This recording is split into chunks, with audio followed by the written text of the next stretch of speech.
Hey, what's up everyone? Josh Quinones here. Okay, so about 3 weeks ago, I think it's been now, I ran into a serious issue with my Samsung Galaxy S24 Ultra. And I feel like I need to share it with you guys here on the channel since I have been covering this device. And it is my job to keep you guys updated with what's going on with my Galaxy S24 Ultra. And no, the serious issue doesn't have to do with performance or battery life or the cameras or the durability. I mean, the phone has actually still been running like a boss and I have still been enjoying my experience even though with the issue that I have been experiencing lately, if that makes sense. So lately, my Galaxy S24 Ultra has not been recognizing my SIM card that is in the device. And I actually went out and got a new SIM card because I'm like, okay, maybe my SIM card is just old. I've had it for a few years now. Maybe it's time to, upgrade to a new one. So I went into my carrier store, they hooked it up with a new SIM card, put it in my device, still not recognizing that there is a physical SIM card in the device. I'm like, okay, well, let me try an eSIM then. So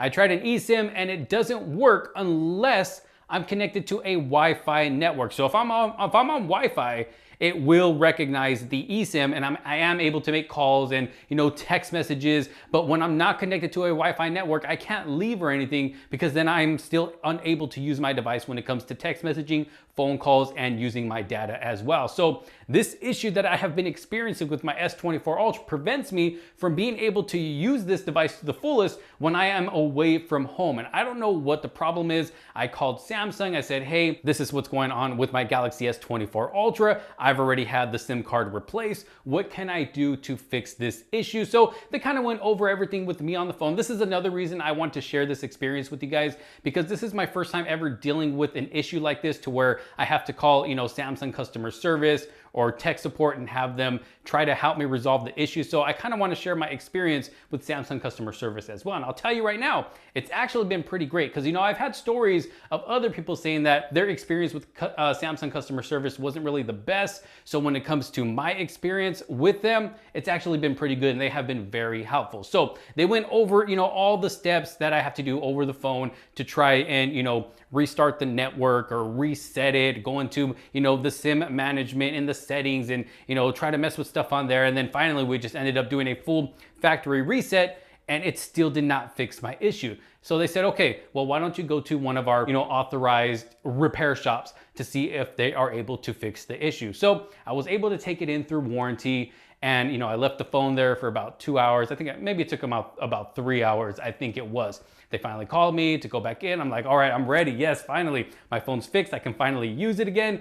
And they weren't able to fix the problem. I don't know if it's because they didn't have the parts to fix it or they just couldn't figure out what was wrong with it, but they did tell me that the phone was unrepairable. So I'm like, okay, well, what do I do now? This was a Samsung authorized, repair shop. So I called Samsung again, said, hey, this is what's going on. They said the phone's unrepairable. And they said, yeah, that they, that shop did send it over to them and they were able to see it in their system, that they did put it down as unrepairable. So now what they said I have to do is actually send the phone out to them. And they were actually nice enough to send out a little box so I can put my phone in there and ship it out to them. I don't have to go buy my own box and, pay for the shipping label or anything like that. They actually provided me a box. So that's nice because I actually don't have a box small enough just for the phone itself. All I got is big boxes right now and I don't need it. Yeah, it wouldn't have worked. So it's nice that they were able to send out a small box like that. So they said I am going to have to send the phone out to them so they can actually check it out themselves through Samsung themselves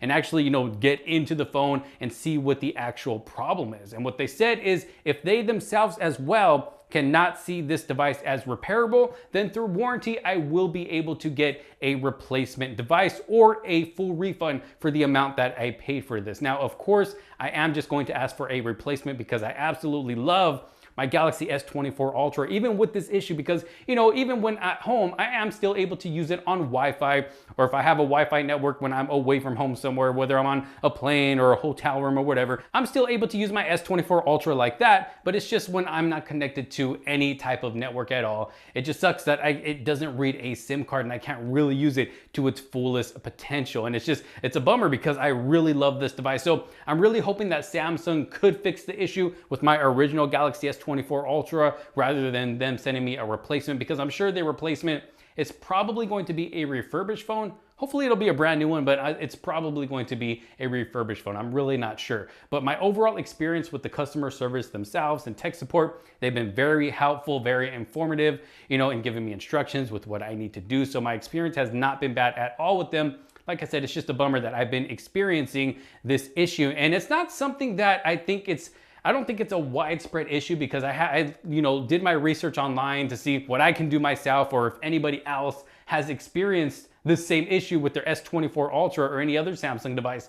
And I haven't really found anything. I haven't seen anything, on the tech news world or anything like that. So I might be the only one. I don't know, but that's another reason I'm making this video, because I want to know if any of you out there are experiencing this same issue with your S24 Ultra. Let me know down in the comment section below. I am really curious, and if you are, or if you did, were you able to get it fixed? Did Samsung fix it for you? Did you figure out the problem yourself and you were able to fix it yourself? Let me know down in the comments below, please. But I am about to part ways with this device tomorrow. I will be shipping it out to Samsung, and they said it might take about 2 weeks to receive the phone back. Now, I was supposed to send this phone out maybe about a week or two ago, but if you've been, keeping up with the channel, you'll see that I went to the Samsung Galaxy Creative Collective event, and I had to have my Galaxy S24 Ultra with me to be able to create content out there. So I told them, you know what? I got to go out to this event. It's going to have to wait because I need my phone to create content with. Like I said, I'm still able to use the cameras to their fullest potential. Everything is still working good.